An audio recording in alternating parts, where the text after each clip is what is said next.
guys, welcome to the channel, Rockin' the Country. I'm Don. I'm Liv. This is Liv. This is my neighbor, and I grabbed her for a day. She'll be back for more. I already know she's going to be back. Oh yeah, for more. you got me with one. Now I'm hooked. No, but she's very, very bright. The more I talk with her, the more I realize, holy cow, supremely intelligent. So, in any case, I'm doing it now. She doesn't know the songs that I picked. She had no idea the songs that I picked. Just like when I did the reactions with Caroline, Liv had no idea. Completely blind. Yes. And so Harry Chapin, he's more of a folk singer, as we know. But Liv, it just has this eclectic taste in music. She knows country. I'm calling this a reaction, even though I have not heard this song in a long time. For Liv, it's a review, unless you realize, oh, I have heard that. Then We'll just change it to a review. Hey, let's take a listen. All right. I'll put our headphones on. All right. 3, 2, 1. I'm going to leave it small.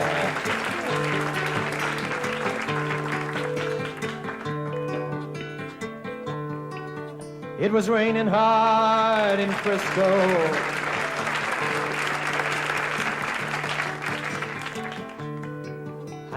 One more fare to make my night. A lady up ahead waved a flag me down. She got in at the lights.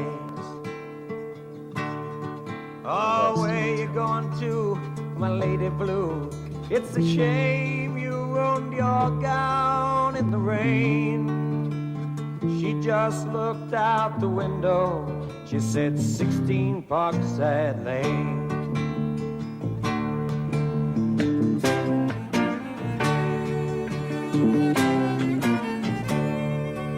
Something about her was familiar. I could swear I've seen her face before. But she said, I'm sure you're mistaken. And she didn't say anything more. It took a while, but she looked in the mirror. Then she glanced at the license for my name. A smile seemed to come to her slowly. It was a sad smile, just the same. And she said, what a lyric. Yeah. It was a sad smile, just the same. same. Who makes observations like that? I'm too linear of a thinker. Really? I think I am, but I just find that to be brilliant because that would not, it's not a thing that would dawn on me. It came to my mind. Immediately? I'm picturing this woman. It's kind of raining outside. She's tired from the night. And then she just looks like her eyes are a little sad, but she gives like that familiar smile. And it's just like, we've all been there.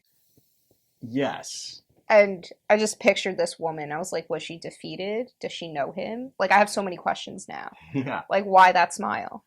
I love that. I love you have an active brain. But you're like, I think about things in the songwriting stage. In the beginning, like, all right, there was nothing on a piece of paper, and you're going to sit down and flesh out the lyrics to a song. And so you think of these things, but from that human level, like, what would it be like from her perspective as the story unfolds? But now that you have questions, let's see what the answers are. Yeah, let's see where it goes. How are you, Harry? I said, how are you, Sue? Through the too many miles and the too little smiles, I still remember you.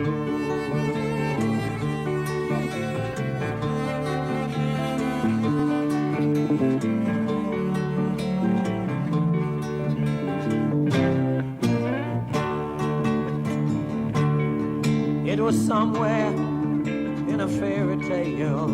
I used to take her home in my car. We learned about love in the back of a Dodge. The lesson hadn't gone too far.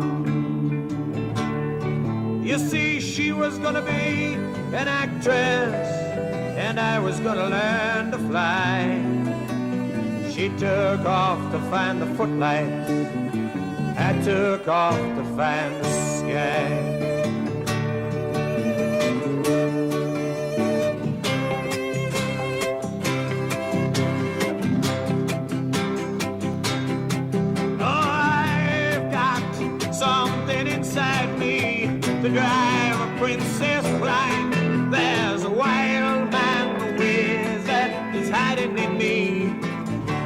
dominating my mind.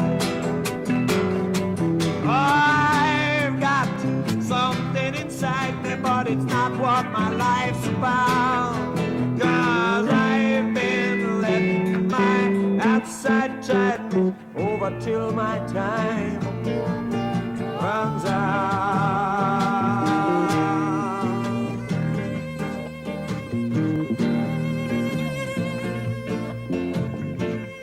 I love they're giving the lyrics time to breathe here.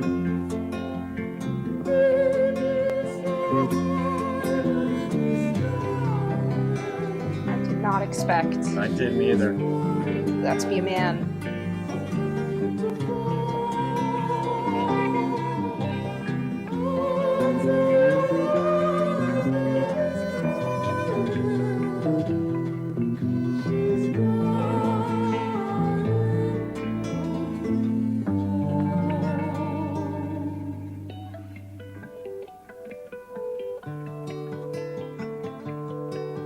There was not much more for us to talk about.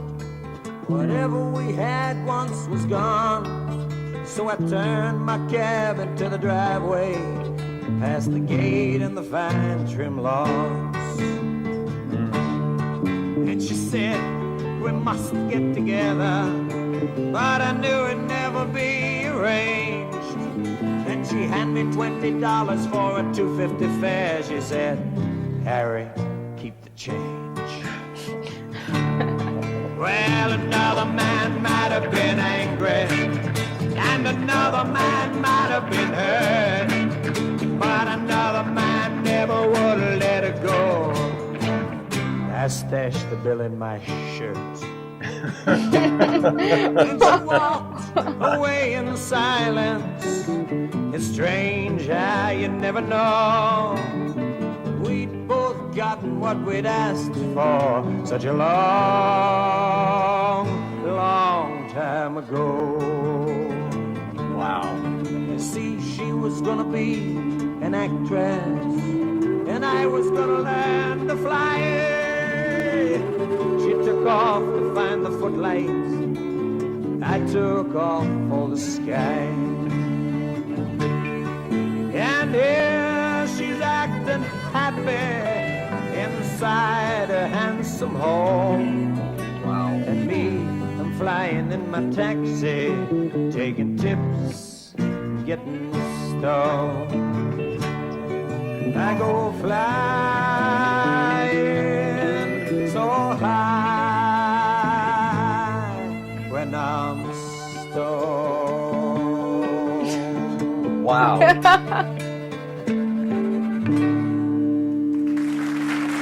Wow.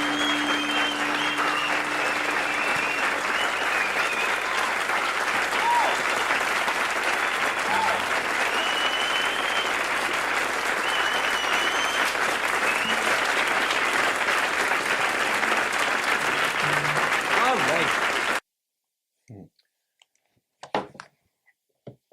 There were so many twists and turns to that story. I really thought he was a failed pilot. I was like, in my head, I was like, "Aw, he failed." But no, he's getting high. What? I'm stunned that that song actually turned out to twist on the end on the turns of phrases. Like she was going to learn to be an actress. Generally, you think it's more about the two of them together, but it really was about her failed dreams and his. Yeah, and how they just happened to meet, and they both Got what? Like what was that line? Like they both realized that we got not what we came for, but back in the day, like they slept together in the back of a Dodge, I think, and that was sort of like the extent of the relationship. It right, didn't go any a fur- lesson that was hard to learn, or a lesson gone too far. Yes, and then, but that was it. That's what they got out of life, and time to move on. And this sort of, to me, had shades of the Johnny Cash song that we listened to, where he couldn't. I don't know if that popped into your head at all, but where he really needed the strength to be alone and to move on. And in this case, these two weren't in love per se, not according to the song, and they got what they came for, but she's living out her dream of being an actress, so her life isn't that good. And he wanted to fly. We know he's getting high driving his taxi, which is probably not the advisable way to drive. No. But it turned out to be more about their individual lives than their together lives. Yes, and they just happened to cross paths and realize that they kind of had the same like outlook on life, right? She was learning to be an actress. She's acting happy in her home. Yes. So she's not fulfilled. And then he's getting high, driving a taxi, taking tips when he was maybe going to do something else. So he's also not fulfilled. But and then harken back to the line where she looks in the rearview mirror, and it was a sad smile, just the same. And you think, well, what's that about? And in the end of it resolved itself in the end, where it was about her life. Yes. She was acting happy in her beautiful home, and he's acting like this is okay, getting high in his taxi, like this is what he wanted. Yeah. It's that sad realization that you didn't fulfill what you wanted to as a younger person. Yeah. It's a little sad. Totally. It's a little sad. I thought, oh, we're going to Taxi. I'm thinking like the Robert De Niro movie, and I'm like, oh, no, it's about failed dreams. All right. I know. Well, that's a lot. I mean, we all have, you got to dream in order to fail. So, I mean, that's not the worst thing, but whatever. Gosh, I don't know. That's just storytelling. Like even the interlude, the instrumental interlude there just gave you the lyrics and the story time to breathe inside your mind and take on nuances or whatever, and to feel it. And I love that they had like the cello, but playing what you'd call probably fiddle. All right, we're going to rate this song. Okay. Good luck, my dear. Oh, buddy, I have to think.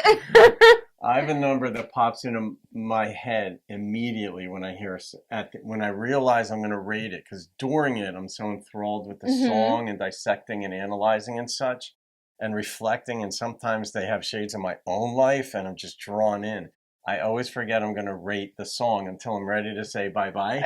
And then I'm like, okay, I have to rate this thing. And then a number pops into my head immediately. All right. You can do it however you want. Mine just pops in instantly. So, but you go ahead, reflect or whatever. I have like a checklist of what songs like mean to me and how it, like the different notes, and like that's how I rate them. Okay. So I have to go through my mental checklist. All right, you do your mental checklist. You have about 2 seconds. I got it. Takes me. Yes. No. All right. The number that popped into my head on this was a 9.4.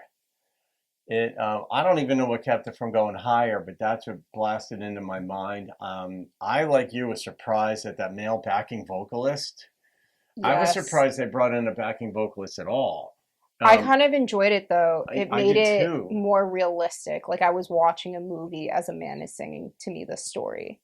Yeah, and maybe his backing was supposed to be somewhat reminiscent of what she was feeling. Right. So I'm gonna give this an 8.7. Ooh. Yeah. Simply, it goes down to I did not enjoy his singing voice. Harry Chapin singing voice. Harry Chapin's voice. Fascinating. I loved it.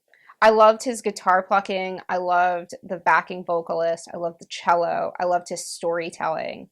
But to me, the voice was like lacking. Like I feel like he could have added more to this song. There we have it. Yeah. So it averages like a 90.5. Okay. Or a 9.05. Wait a minute. Not a 9.5. That would be a 9.5. It averages just over a 9. Okay. Yeah. So there we have it, people. It goes in the 9 category. She's a tough critic. I'm learning. Sorry.